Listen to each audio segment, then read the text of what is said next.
Hello, everyone. I am Mark Robinson, and this is Mark Robinson Unscripted, where I give you my unscripted opinion on everything from politics to pop culture. Thank you for being here. Well, if I seem happy, I am, because we only have a few more days until July 4th, and July 4th of this year will mark the official date of our 250th year of independence. And that is a happy day for me and a lot of other patriots across this nation, and we will be celebrating. Now, I'm sure there'll be plenty of cookouts and beach trips and pool parties, and there'll be lots of food and drinks. We'll be seeing flags flying in places you normally might not see them. They'll be in public greenways and on homes and on businesses and even in some vehicles. And of course, there will be fireworks everywhere you go, and there'll be patriotic movies showing on television, and radio stations will blast the usual suspects, Born in the USA by Springsteen and American Woman by whichever one of those hippie bands did it. Then there's Independence Day by Martina McBride. And by the way, none of those songs are patriotic. I just want to point that out. In fact, two of those songs are absolute anti-American trash. And the other is about a woman killing her abusive husband, and then she cloaked it to kind of make it look like a song about our Independence Day, which is a trashy move by Miss McBride. Sorry if you like that song, but just telling you the truth. There's also something else that will be taking place. Debates. And they will be everywhere you look. They will be on social media. They'll be at those cookouts. They'll be on the beach. They'll be at the pool. Many Americans will be arguing about the 4th, and if it is indeed a day to celebrate freedom and independence. Well, I can assure you the 4th of July is indeed the day Americans, all Americans, should celebrate our independence and freedom. But now, in order for me to prove that, we have to look at the history of our nation and the events that led to that historic day. So let's start with this, shall we? Now, many people believe the 4th of July was one of the following. Some think it's the day we went to war against the British. Some think it's the day we beat the British and won the war. But most think it's simply the day the Declaration of Independence was signed. And I'm here to inform you that none of that is correct. Why? Well, let's go through it point by point. So first, it's certainly not the day we went to war against the British. In fact, by July of 1776, the 13 colonies that made up America had been at war against the British for well over a year. The tensions that existed between the colonists and the crown, it erupted into a hot war with the battles of Lexington and Concord on April 19th, 1775. Now, on that day, the British attacked the colony of Massachusetts after the king declared the colony to be in a state of rebellion and ordered his troops to go in and disarm them. That's right. Our Revolutionary War started over us being able to keep and bear arms. Take that, you anti-gunners. And of course, this is where Paul Revere, took his famous ride to warn everyone that the British are coming, that whole story. That's where that took place. But I want you to kind of put this in perspective. Around 30 engagements had taken place between the beginning of hostilities at Lexington and Concord in 1775 and July 4th of 1776. The war was well underway, so this is not the day we're celebrating the beginning of the war. And then there's the assumption that July 4th, 1776 is the day that we beat the British and won the war, and of course, that is also incorrect. The Battle or Siege of Yorktown, which took place from September 28th, 1781 through October 19th, 1781, that was the decisive battle that would end the war in favor of the Americans. And although there were many more skirmishes that took place after those dates, the war was all but over and the Americans had won. So again, this assumption is also wrong. And that leaves one, the assumption that July 4th celebrates the signing of the Declaration of Independence. And that is also untrue. Well, it's not completely untrue. We'll say it's not the whole truth. How about that? And it leaves out a crucial distinction about 2 days that many people will argue about. Those days being July 2nd and July 4th, 1776. I'm sure you'll probably see a lot of posts on social media that will point out that July 4th, 1776 is not the day the Declaration was signed. And indeed, it's not.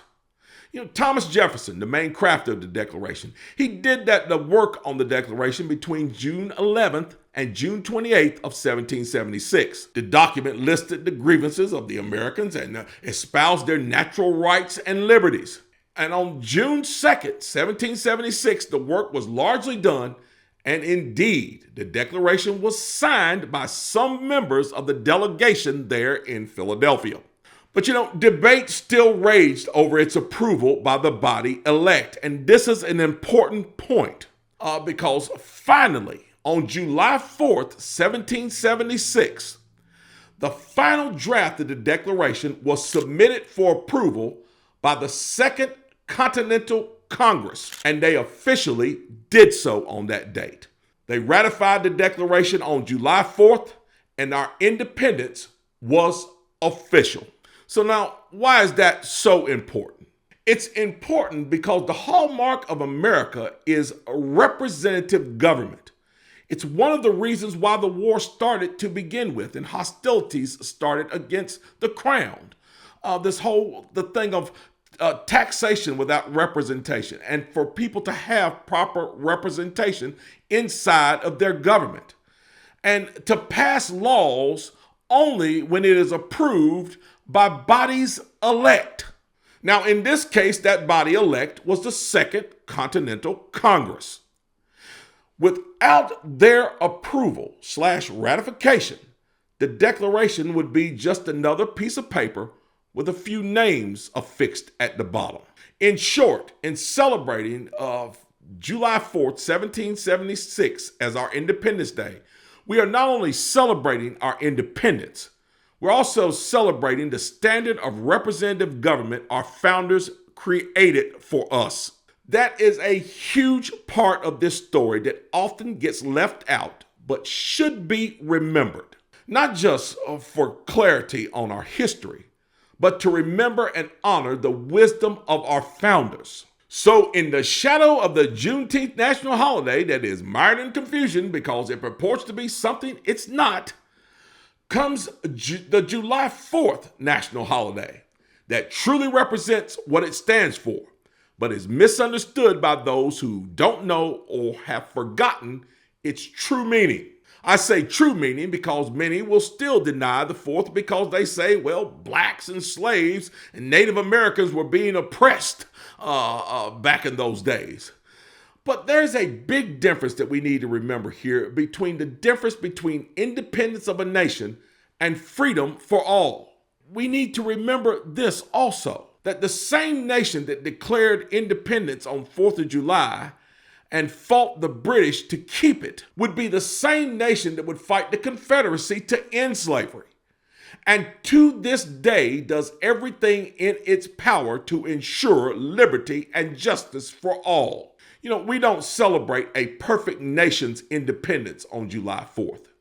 We celebrate a nation whose sons and daughters would continually give their lives for the perfect principle of life, liberty, and the pursuit of happiness for all. On July 4th, we celebrate the independence of our nation because July 4th is the day independence was officially declared, not requested. We didn't gain a sought-after independence with the victory at Yorktown.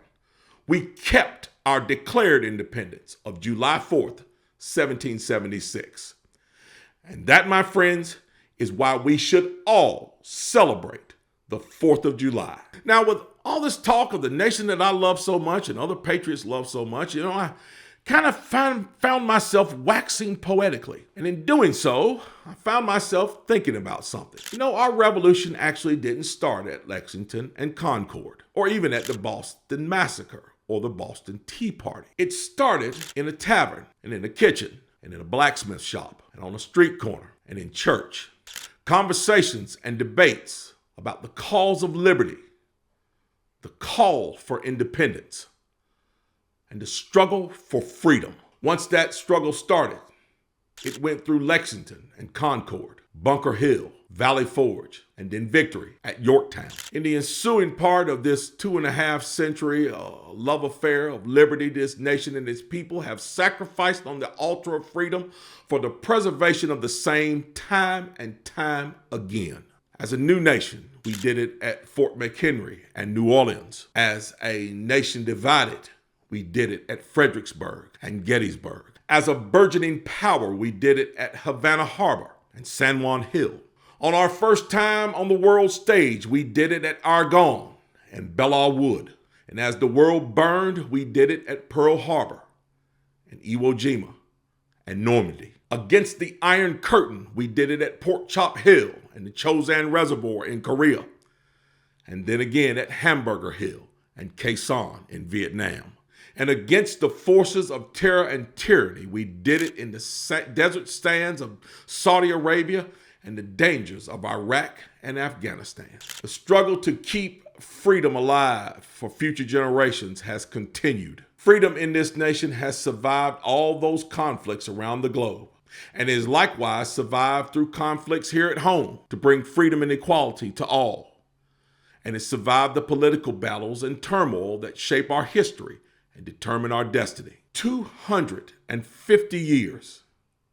It may be a drop in the bucket to other nations, but to us, it represents eons of hard work and sacrifice. And all of it started with a conversation in a tavern, in a kitchen, in a blacksmith shop, on a street corner, in a church. It continues today in the hearts of patriots all across this nation. Happy birthday, America.